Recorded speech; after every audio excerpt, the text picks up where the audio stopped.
In the quiet village of Buboko, life changed forever for Nyasha when her father died without warning. He was a kind man, full of laughter and stories, the one person who made her feel safe in a world that often felt too big and cold. But now, his chair sat empty by the fire, and his smile was just a memory. Nyasha was only 10, and suddenly, she was all alone, except for Mama Juma, her stepmother, who had never really welcomed her. Mama Juma's eyes always held a hard, cold look whenever they met Nyasha's. She never hid the anger or the bitterness she felt about Nyasha being there, as if the girl was a shadow haunting the home. The village folks whispered behind closed doors, saying Mama Juma was jealous and cruel, but no one dared to say it loud. Nyasha felt the weight of that silent hatred every day. It pressed down on her like a heavy stone, making her small world even darker. She missed her father terribly, but what scared her more was the cold silence in the house now, broken only by Mama Juma's sharp words or the angry glare she threw whenever Nyasha tried to speak or smile. Something inside the house had shifted. It was as if a new, quiet darkness had slipped in the moment her father left, and Nyasha knew deep down that her fight to survive had only just begun. The days after her father's death grew darker for Nyasha. It wasn't just the sadness that weighed on her, it was the bruises that began to appear on her small arms and legs. At first, neighbors noticed them quietly, exchanging worried glances, but saying nothing. Some wondered if she had fallen while playing, but the marks didn't match the stories. They were too many, too strange, like shadows pressed deep beneath her skin. One afternoon, Mama Juma sent Nyasha out to fetch water. When she came back, the village herbalist, Mama Efe, was waiting by the well.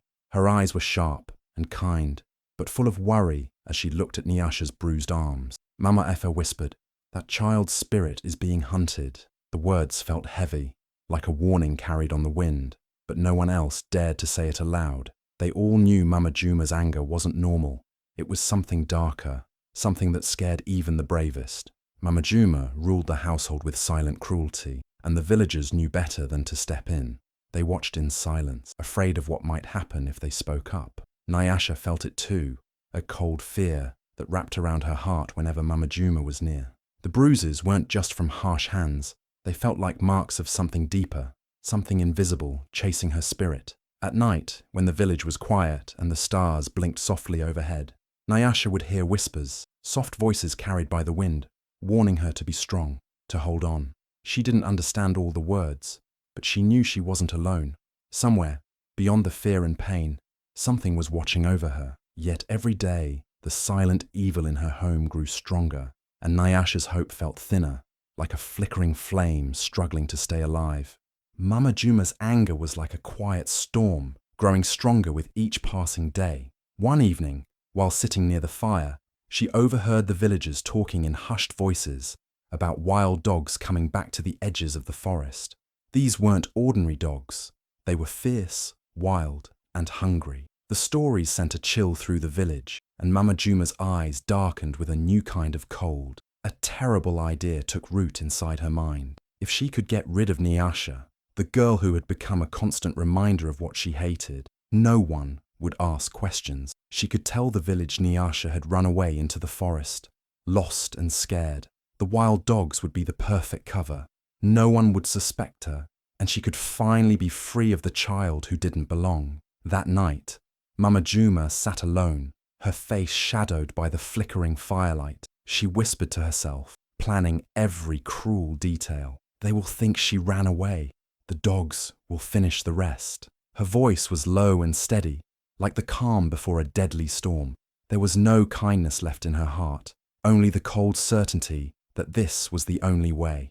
As the village slept, Nyasha lay unaware in her small bed, dreaming of her father's smile and the soft sounds of the forest. She did not know that her stepmother's hatred had grown into something dangerous, something that would soon pull her into the dark. The plan was set, and the night was waiting to carry it out. In that silent, heavy darkness, the line between fear and reality blurred.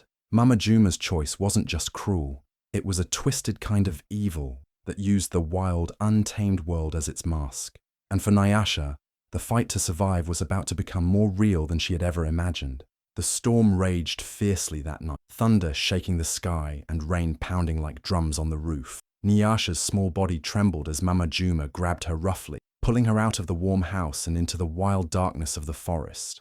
The wind whipped through the trees, making the branches groan like ghosts whispering secrets. Nyasha tried to scream, but Mama Juma's grip was tight and merciless.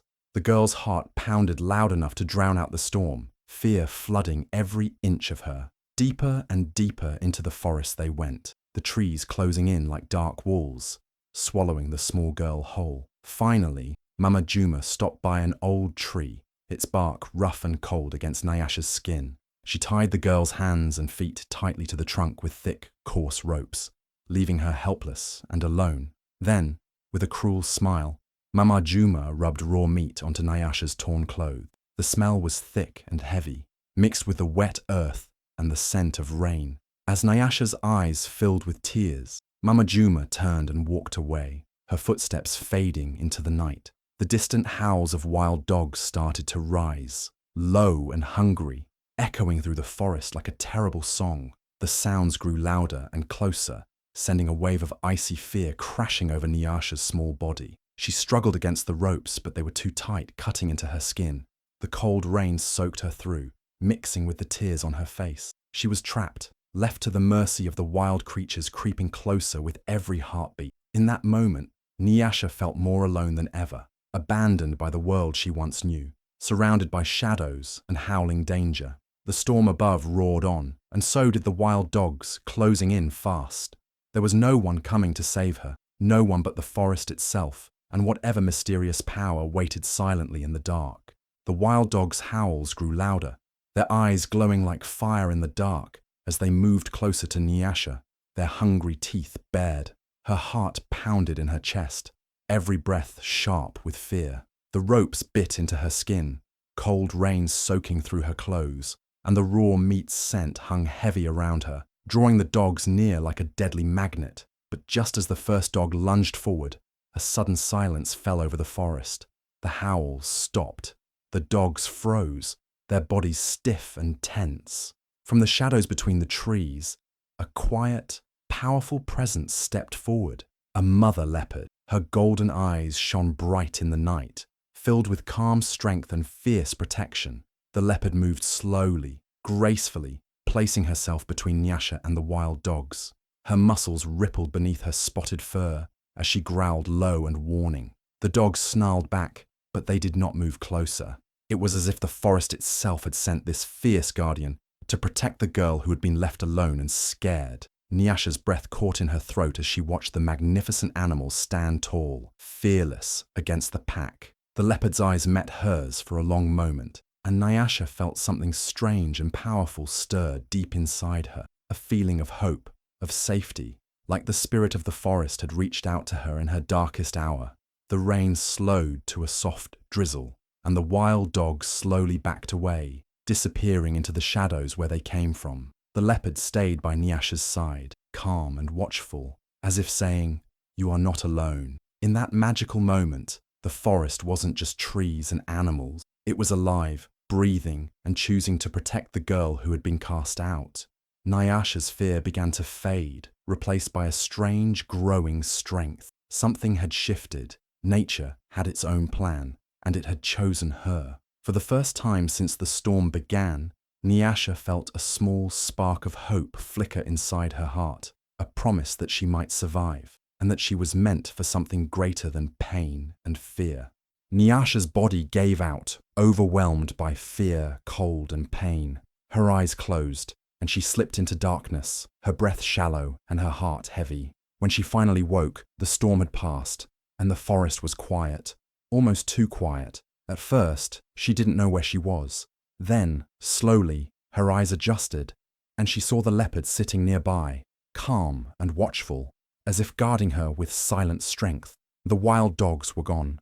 The forest around her was still, filled with soft morning light filtering through the leaves. Nyasha's hands and feet were still tied tight to the tree, but her mind was clearer now, and she felt a small flicker of hope. She noticed a sharp rock lying near her feet, left by chance or maybe by fate. With trembling hands, she began to work the ropes, cutting and pulling until they finally loosened enough to free her. Her arms and legs ached, but she was free. The leopard didn't move. It simply stood and looked at her with eyes full of quiet encouragement. as if telling her to trust, to follow. Nyasha felt something deep inside her rise, a mix of fear and courage. She didn't understand the animal's presence, but she felt connected to it, like it was guiding her towards safety. Step by careful step, Nyasha followed the leopard deeper into the forest. The trees grew taller, the air cooler and sweeter, filled with the sounds of birds and rustling leaves. With every step, the heavy weight of fear began to lift, replaced by a strange sense of wonder and strength. She was no longer just a frightened child left to die. She was a survivor, walking towards something greater. The forest seemed alive, as if it breathed with her, and the leopard was her silent protector on this journey. Nyasha didn't know where she was going, but she trusted the path. Somewhere, beyond the trees and shadows, salvation waited, and for the first time since her father died, she felt like she might have a chance to live again. As Nyasha followed the leopard through the thick forest, the trees slowly began to open up to a hidden place, a small cave tucked behind a curtain of vines and moss. The air here was different, calm and warm, as if the earth itself was holding its breath. The leopard paused at the entrance, then slipped away silently into the shadows. Nyasha stepped inside, her heart pounding with a mix of fear and hope. Inside the cave, a soft light flickered from a small fire. Sitting by the flames was an old woman with wise eyes that seemed to hold the secrets of the forest. Her skin was weathered like the bark of ancient trees, and her hands moved gently over herbs and roots spread on a cloth before her. This was Abeni, the healer who had once been a part of the village but was cast out by Mama Juma long ago. The village whispered stories about her, some full of fear, others of respect. Now, she was Nyasha's only hope. Abeni looked up and smiled softly when she saw Nyasha. "You are safe here," she said in a voice that was both strong and kind. Nyasha sank to the ground, too tired to speak, but Abeni knew the story without needing words. She began to work quickly, using leaves, roots, and water from a small stream nearby to wash Nyasha's wounds and ease the pain in her body. As the warmth of the fire wrapped around her, Nyasha finally found the courage to tell Abeni everything about Mama Juma, the bruises, the forest, and the wild dogs.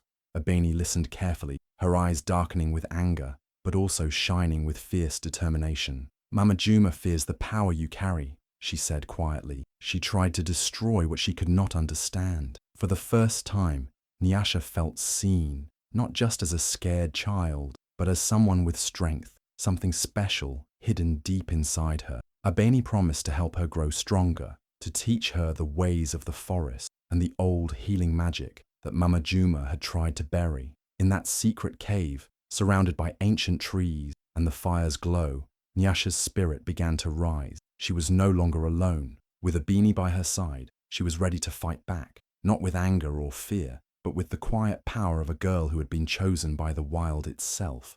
The sun was setting over Buboko village when Abeni returned with Nyasha, stepping slowly toward the center where the villagers had gathered. News traveled fast, and soon the whole town was watching, whispers buzzing through the crowd like the wind through dry leaves. Faces full of curiosity, fear, and hope turned toward the two women standing together. The village chief, a tall man with deep lines on his face, stepped forward and raised his voice. "What is the meaning of this?"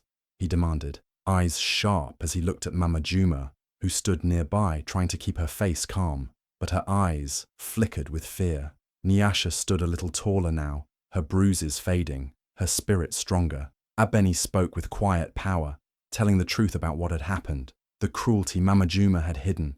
The night Nyasha was left in the forest, tied and alone. The crowd gasped, some faces tightening in anger, others shaking their heads in disbelief. Mama Juma opened her mouth to speak, to deny the story, to twist the truth, but before she could, a low growl cut through the air. From the shadows at the edge of the village, the wild dogs appeared. Their eyes gleamed, teeth bared in warning. The crowd stepped back, but the dogs moved not toward Nyasha or Abeni, but straight to Mama Juma. They circled her, growling louder, as if the forest itself was calling her out. Mama Juma's face turned pale. She tried to shout, tried to push past the pack, but the dogs would not move. Their growls filled the air, sharp and accusing. The villagers watched in stunned silence. The wild dogs had come for her alone. It was as if nature had returned with thunder, demanding justice. The power that Mama Juma tried to hide in shadows was now exposed in the open light. Nyasha looked at the dogs, then at Mama Juma, feeling a wave of calm wash over her. The fear that had weighed on her for so long was breaking, replaced by the fierce truth that had finally come back to the village. Mama Juma's lies could not stand against the wild, against the spirit of the forest, or the strength of a girl who had survived. The village had seen the truth, and nothing would ever be the same again. The village elders gathered under the great baobab tree, their faces serious and filled with the weight of the decision they had to make. Mama Juma stood before them, no longer the cruel woman she once was, now just a shadow of fear and shame. The forest had spoken through the wild dogs, and the truth was clear. Her time in Buboko was over. The elders' voices were steady as they spoke the sentence. Mama Juma was to be banished into the very forest where she had tried to send Nyasha to die. The same dark trees that had swallowed the girl would now be her exile. The villagers nodded solemnly. This was justice, born not just from law, but from the spirit of their land. As Mama Juma was led away, the villagers turned their eyes to Nyasha. The girl who had suffered, who had faced the wild and come back, stood quietly, her body still small, but her spirit shining brighter than ever. The old herbalist, Mama Ife, stepped forward and whispered to those nearby, "She's touched by the spirits now." The words spread like fire, filling the village with a deep respect and awe. For Nyasha, this was more than survival, it was a new beginning. The community who once watched in silence now looked at her with pride and hope. They saw not just a girl who had escaped danger, but a child chosen by the wild, marked by courage and the strength of the earth itself. That night,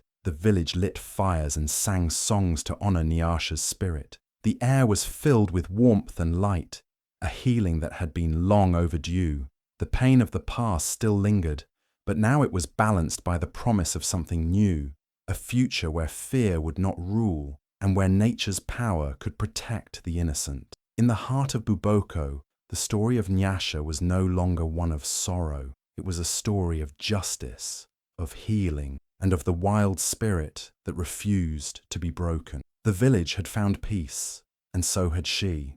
Years passed, and Nyasha grew strong and wise, just like the forest that had saved her. She wasn't just a girl anymore. She became a protector of the land, a healer who knew the secrets of the trees, the plants, and the animals. Under Abeni's patient guidance, Nyasha learned how to use herbs to heal wounds, and how to listen to the whispers of the forest. She carried the spirit of the wild deep inside her, a light that no darkness could ever touch. Villagers far beyond Buboko began to hear her story, the story of the girl who had been left to die but was saved by nature itself. They called her Daughter of the Wild, a name full of respect and wonder. People came to seek her help, bringing their sick and wounded, trusting her hands and the power of the forest she carried with her. Nyasha walked through the woods like she belonged there, because she did. She moved with the grace of the leopard that once protected her and the strength of the earth beneath her feet. But more than that, she carried a heart full of forgiveness and hope. She didn't hold anger for Mama Juma or the past. Instead, she believed in healing, not just of bodies, but of broken spirits and communities. At night, when the village fires flickered and the stars shone bright, elders would tell her story to children, passing down the legend of the girl chosen by nature's spirit. Nyasha's journey from pain to power became a light for all who heard it, a reminder that even in the darkest moments, life can grow strong, and the wild can protect those who are meant to survive. Nyasha, Daughter of the Wild, wasn't just a story. She was hope alive, proof that nature's love is fierce, gentle, and forever.